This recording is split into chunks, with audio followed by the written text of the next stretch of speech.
Well, she's being a brat. And that's the thing is like, so a lot of people really don't like it when I call them on things. So I'm not going to call you on what kind of shampoo you use. I'm not going to call you on what you cook for dinner. I'm not going to call you on your political views. I'm not going to call you on your religious views, what you do for a job. Anything that affects the dog, I'm going to call you on because that's what you're paying me for. Right. And so if the dog, remember, it's not the dog, it's you, right? Right. That's the whole thing. And that's what people are missing. They're just missing it because they create the problem and it's selfish. And I'll tell you this, I think very highly of you, but you were selfish when you got these dogs. Yes. You were thinking of you. Right. You were thinking of, and I don't blame you. It happens every day, but it's when people are trying to fill a hole that is emotional and they're not dealing with it. It's very hard.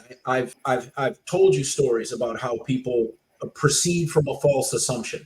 People are getting dogs now because they want to fill a hole in their life, or they want to belong somewhere, or they want to show their highlight reel on social media, or whatever it is.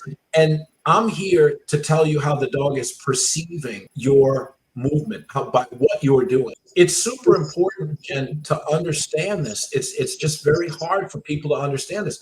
We're in an age now where people don't want you to tell them what's wrong. So my point is this: if the dog owner has anger management issues, that's what we're going to talk about. If the owner is hyper compassionate, that's what we're going to talk about. If the owner is bipolar, that's what we're going to talk about.